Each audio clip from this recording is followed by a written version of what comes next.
18 मई 2025 इस दिन राहु और केतु का राशि परिवर्तन होने वाला है।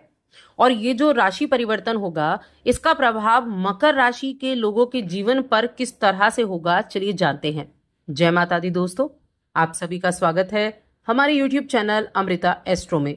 और आज की इस वीडियो में मैं बात करने वाली हूं मायावी ग्रह राहु और केतु के राशि परिवर्तन के प्रभाव के बारे में।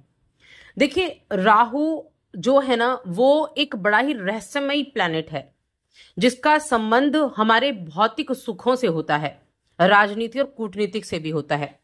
अब ये एक राशि में लगभग 1.5 वर्ष तक रहते हैं, उसके बाद राशि बदलते हैं। राहु और केतु दोनों का राशि परिवर्तन एक ही साथ होता है, क्योंकि दोनों ही एक शरीर के 2 हिस्से हैं। राहु गर्दन से ऊपर का हिस्सा है, उससे नीचे के हिस्से को केतु कहा गया है। अब इनका जो गोचर होगा वो कुंभ राशि में होगा। अभी तक राहु मीन राशि में थे, जो मोक्ष देने वाली राशि कही गई है, और ये उल्टी चाल चलते हैं। अब ये कुंभ राशि में आएंगे, जिसको कालपुरुष की कुंडली में लाभ का भाव कहा गया है, इनकम का हाउस कहा गया है। तो वहां इनका गोचर कई तरह से बदलाव करने वाला होगा। अब इनका जो ये गोचर है, ये इनकी अपनी राशि भी कही गई है, जो कुंभ राशि है। वैसे तो ये शनि की राशि है, शनि इसके स्वामी होते हैं, लेकिन ये राहु की भी मूल त्रिकोण राशि है। एक तरह से कुंभ राशि के को-लॉर्ड राहु भी बनते हैं। तो अपनी राशि में 18 वर्ष के बाद एक बार फिर से ये आने वाले हैं, जिसका प्रभाव हर तरह से आपको देखने को मिलने वाला है। अब देखिए, राहु की हम बात कर रहे हैं, तो राहु को देखें तो ये हमारे भौतिक इच्छाओं को दिखाते हैं, ये महत्वाकांक्षी बनाते हैं, साथ में ये छल और भ्रम भी देते हैं, अप्रत्याशित परिवर्तन देते हैं, पारंपरिक चीजों से हटकर कुछ नया करने के लिए हमें प्रेरित करते हैं। और कई बार तो ये भटकाव और असमंजस की स्थिति में भी व्यक्ति को फंसा देते हैं। देखिए, इनका जो प्रभाव है ना, वो हर एक चीज पर बहुत जबरदस्त तरीके से देखने को मिलता है। अभी अगर आप देखें तो राहु का युग है, आईटी फील्ड हो गया, कुछ भी इनोवेशन हो गया, इंटरनेट में जो आजकल चेंजेस हो रहे हैं, जो डाटा में आजकल चेंजेस हो रहे हैं, डाटा साइंस हो गया है, या फिर किसी भी तरह का इनोवेशन हो गया। देखिए, इनोवेशन क्या, कोई सॉफ्टवेयर बन रहा है, कोई एप्लीकेशन बन रही है, नई नई तरह की चीजें बन रही है, तो ये इनोवेशन है। ये क्या है? ये राहु है। राहु क्या करता है? पारंपरिक चीजों से हटकर कुछ नया करने की हिम्मत देता है। इसीलिए जो कहते हैं ना, जो इनोवेशन और जो चमत्कार होते हैं, जो विज्ञान है, वो राहु है। तो ऐसी चीजों पर सबसे ज्यादा इफेक्ट यहां अब पड़ने वाला है। इस वीडियो में मैं बात कर रही हूं मकर राशि की, कि मकर राशि के लोगों के लिए ये आने वाला 1.5 वर्ष कैसा रहेगा। तो यहाँ एक चीज और है कि अभी आपकी राशि के स्वामी शनि का गोचर हुआ था, और अभी 14 तारीख को यानी 14 मई को ही गुरु का भी राशि परिवर्तन हुआ। और जब 18 को राहु का राशि परिवर्तन होगा, तो राहु और गुरु का नवम पंचम योग भी बन जाएगा, जो बहुत अच्छा है। राहु तो गुरु को पंचम दृष्टि से देखेंगे और गुरु राहु को नवम दृष्टि से देखेंगे। 1 वर्ष तक जब गुरु की दृष्टि राहु पर रहेगी, तो नेगेटिव प्रभावों में कमी लेकर आएगी। साथ में जब राहु अपने नक्षत्र शतभिषा नक्षत्र में प्रवेश करेंगे, तब भी बहुत अच्छे रिजल्ट आपको देखने को मिलेंगे। वो कब होगा, वो हम उसी समय पर आपको मैं बताने वाली हूं। फिलहाल मकर राशि की बात कर रहे हैं। मकर राशि के लोगों के लिए दूसरे भाव में राहु जाने वाले हैं। दूसरा भाव क्या है? दूसरा भाव आपकी वाणी का है, दूसरा भाव आपके मुख का है, दूसरा भाव आपके कुटुंब का है, आपके धन का है। अब यहां क्या चीजें होंगी? वाणी और आपका जो वित्तीय प्रबंधन है, उस पर आपका सबसे ज्यादा इफेक्ट पड़ने वाला है। एक चीज और है, मकर राशि के जातकों की शनि की 7.5 समाप्त हो चुकी है, राहु द्वितीय भाव में आ चुके हैं। अब द्वितीय भाव में राहु आकर 6ठे पर दृष्टि डालेंगे, 8वें पर दृष्टि डालेंगे और 10वें पर दृष्टि डालेंगे। तो ये 3 जो भाव हैं, ये भी प्रभावित हो गए।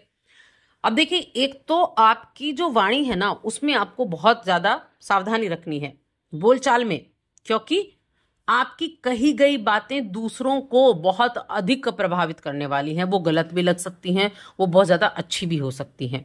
तो वाणी का इस्तेमाल ठीक तरीके से करना है। अष्टम पर भी दृष्टि है, 7वीं दृष्टि, सीधा दृष्टि अष्टम पर है। अष्टम भाव क्या है? सट्टेबाजी का भी कहा गया है।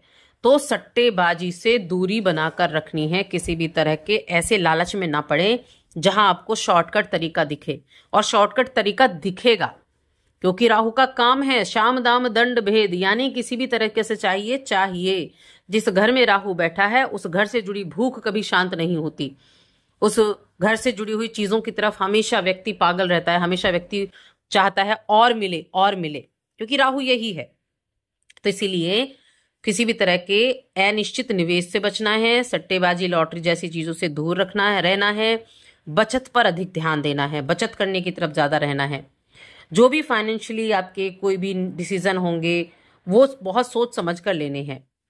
पारिवारिक चर्चाएं बहुत ज्यादा रहेंगी, कुटुंब के साथ चर्चा में आप हिस्सा बनेंगे, बहुत ज्यादा रहेंगे, और मतभेद हो सकते हैं कुटुंब में। राहु वहां बैठा है, जहां राहु बैठता है ना और जहां दृष्टि डालता है वहां वृद्धि होती है। देखिए राहु जो है ना वो ग्रोथ के प्लैनेट है, वृद्धि के, और गुरु भी ग्रोथ के प्लैनेट है। तो कहीं ना कहीं गुरु उन चीजों को कम करने का प्रयास करेंगे 1 वर्ष तक, 1 वर्ष तक, 1 वर्ष के बाद चीजें फिर संभलेंगी। तो थोड़ा सा शांति बनाए रखनी है, संयम और कूटनीति से काम लेना है, रिश्तों में मधुरता बनाए रखनी है। अब देखिए यहां से छठे भाव पर दृष्टि 5वीं जाएगी राहु की, ठीक है। अब ये जो दृष्टि गई ये क्या करेगी, ये आपको बड़ा एक एनर्जी देने का काम करेगी। कंपटीशन में बैठे हैं, शत्रुओं पर हावी रहेंगे, कंपटीशन भी आप अच्छा कर पाएंगे। कंपटीशन के लिए भी बहुत अच्छा है, क्योंकि छठा भाव तो कंपटीशन का भी तो है।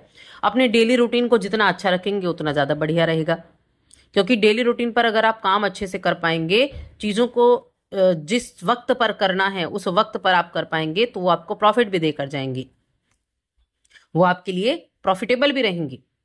तो थोड़ा सा बस ध्यान रखना है। अब अष्टम भाव पर राहु की दृष्टि होगी तो आप कुछ ऑकल्ट की तरफ भी जा सकते हैं, ऑकल्ट की तरफ आपका ध्यान रह सकता है, कुछ सीखने की तरफ आपका ध्यान रख सकता है। पैतृक संपत्ति का भाव भी यही है, ससुराल पक्ष का भाव भी यही है। ससुराल पक्ष के साथ थोड़ा संयम से पेश आए, क्योंकि वाणी, देखिए वाणी रिश्ते बनाती भी है और वाणी रिश्ते बिगाड़ती भी है। तो थोड़ा सा बस वाणी पर संयम रखें, चीजें बेहतर रहेंगी। और साथ में 10वें भाव पर भी राहु की दृष्टि रहेगी, तो अपने करियर को लेकर बहुत ज्यादा आप सक्रिय भी रहेंगे, हर तरह से अपने करियर पर अपना पूरा फोकस करना चाहेंगे। इसके अलावा कुछ ऐसी चीजें भी हैं जो हम कहें शेयर मार्केट से जुड़ी हुई चीजें होंगी, स्टॉक मार्केट होंगी, जहां नीचे जो नई चीजें होंगी। अब देखिए अष्टम पर दृष्टि है, अष्टम भाव क्या है, इनोवेशन का भी है, नई चीजें खोजने का भी है। तो कुछ ना कुछ नई चीजों को बढ़ावा इस समय मिल सकता है। अगर आप रिसर्च के फील्ड से हैं, आप कुछ ऐसे ही काम कर रहे हैं, आप आईटी फील्ड से हैं, आप डाटा साइंस के फील्ड से हैं, तो इनमें बहुत अच्छा रिजल्ट आपको देखने को मिलेगा, क्योंकि रणनीति सोच आपकी बढ़ेगी और साथ में सामाजिक भी आप रहेंगे। अब इस समय में चिकित्सा से जुड़ा, इंफ्रास्ट्रक्चर से जुड़ा काम आपके लिए अच्छा रहेगा। मीडिया से जुड़ा काम है, प्रिंटिंग से जुड़ा काम है, या फिर कॉस्मेटिक्स से, ट्रांसपोर्ट से जुड़ा, इंश्योरेंस से जुड़ा, फर्टिलाइजर से जुड़ा, ऑटोमोबाइल्स, ये सभी सेक्टर बहुत अच्छे से ग्रो करने वाले हैं इस समय अवधि में। चलिए अब हम उपाय की बात कर लेते हैं, क्या उपाय आपके लिए बहुत अच्छा हो सकता है। उपाय के तौर पर ओम नमः शिवाय इस मंत्र का जाप बहुत अच्छे रिजल्ट आपको देगा। दूसरा है 7 मुखी, 8 मुखी और 10 मुखी, ये 3 रुद्राक्ष धारण करें। गुरु, शनि और राहु तीनों की नेगेटिव प्रभावों में कमी और पॉजिटिव चीजों में इजाफा देखने को मिलेगा। तो ये 3 रुद्राक्ष जरूर धारण करके रखें और साथ ही चैनल को सब्सक्राइब कर लें।